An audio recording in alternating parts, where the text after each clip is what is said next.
Shut up and sit down.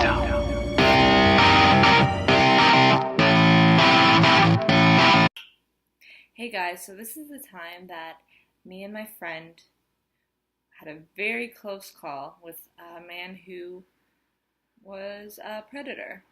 So we went to York University, which is in Toronto. It's actually in the worst area of Canada, and I know that might not be saying much. However, it has the most unemployment, most poverty. It's a university, but it's surrounded by a lot of poverty. And so there are quite a few rapes on campus. There is a lot of robberies. There's been some shootings.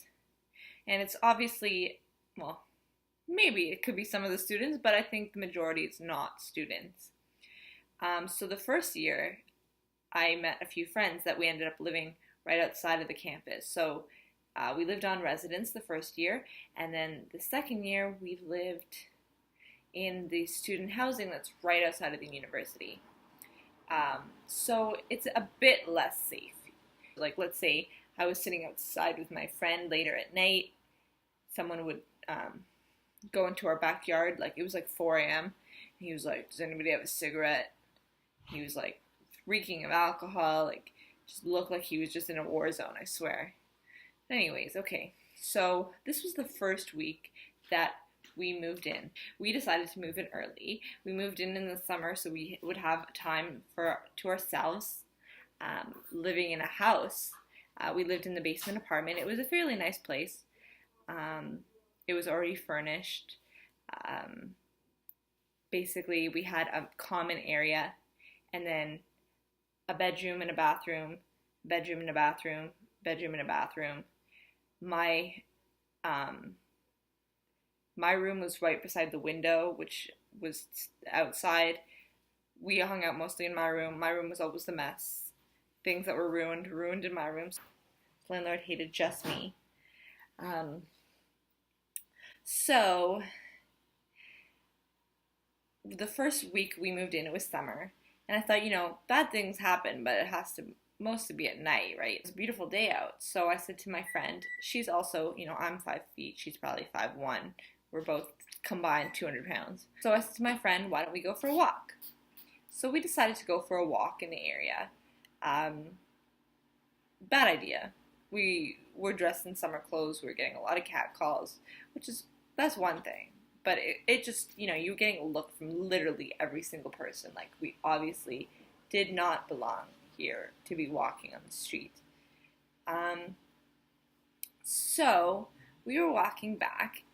It couldn't have been later than 3 in the afternoon. And my friend whispered to me, there's a guy following us. At first, she's kind of a paranoid girl. I thought, it's nothing. It was a little weird. It was 20 degrees Celsius, pretty hot. He was wearing a winter jacket and a toque, which is for non-Canadians like a beanie. That's always a sign of crazy, when they're wearing clothes that are not meant for the weather. So he was following really close behind us, almost like he was like listening to our conversation. So it started being a little weird because he was very close to us for a long period of time. So I whispered to my friend, let's just stop in the middle and see if he'll stop. So we just stopped in the middle of the sidewalk. This guy stops as well. So we're like, okay, it's a little bit weird. So we keep walking. He starts walking again. I whispered to her, let's cross the street. So we cross the street. He crosses the street. And I'm starting to kind of like freak out. Like, okay, this is bad. Like, the other bad thing about the area is there's a lot of open space and there's not very many people around. So it's not like a bad area of downtown where you'll still see a bunch of other people. It's a bit more north. It's like a bunch of empty space. And like, you could hide a body in a forest or something. So when he had crossed the street, he starts saying to us, is it okay to go this way? I'm like, what? Yeah, it's okay. He's like, so come this way, being like very like, it was like urgent, like, come this way, like, what are you doing, like, blah blah blah. And me and my friend are like, okay, this is getting scary. He crosses the street, and I'm starting to kind of like freak out, like, okay, this is bad. Like, the other bad thing about the area is there's a lot of open space and there's not very many people around. So it's not like a bad area of downtown where you'll still see a bunch of other people.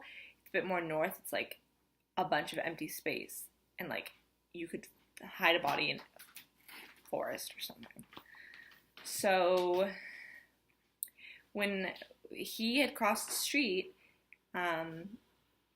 he starts saying to us, "Is it okay to go this way?" I'm like, "What? Yeah, it's okay." He's like, "So come this way," being like very, like, it was like urgent, like, come this way, like, what are you doing, like, blah blah blah.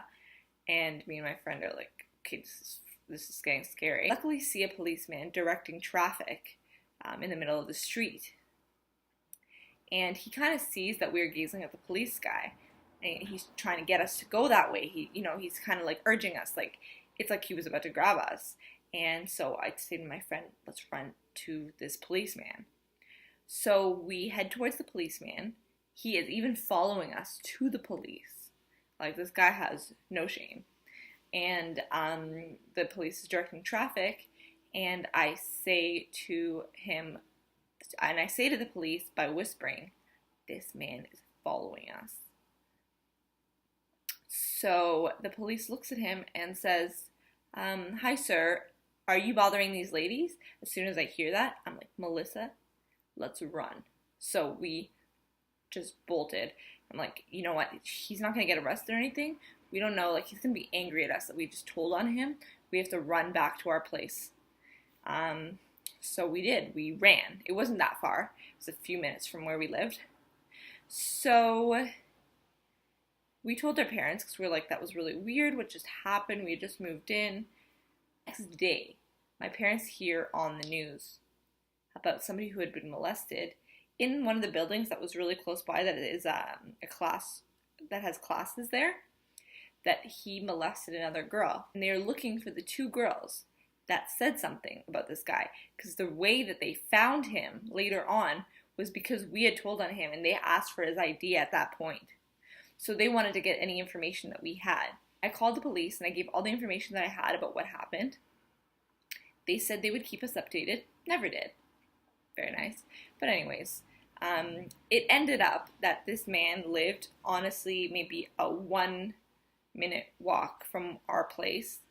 Though it is mainly student housing, and our landlord did ask for a student card. That's not the case for all the houses. So some people who are living there are not students. He was one of them. We would run. If we had to, like, take a taxi at night or get a bus from the stop, we would run back to our place because we never really felt safe or comfortable there. Once you were inside, it was okay, but it was a bad area. Both my parents actually went to that university as well, and my dad said he used to jog around there, so I think it's gotten significantly worse. But there's been many stories. Like, one time even, I was on the bus. It was when I first started attending the school, so I didn't really know the bus routes, and I accidentally there was an express and then a non-express, and I took the non-express and I got a little bit confused, so I got off too quickly. So I was walking through the student area before the campus. This is when I lived on residence.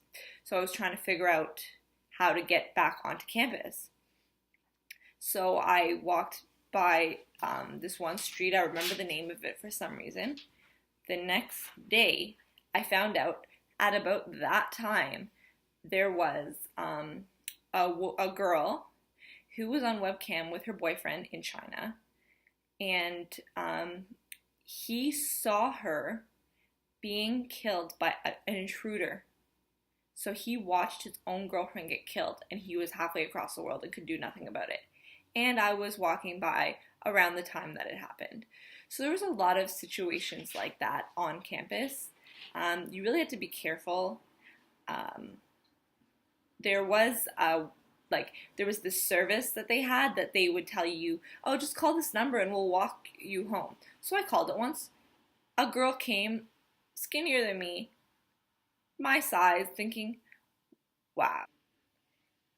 Peace and love.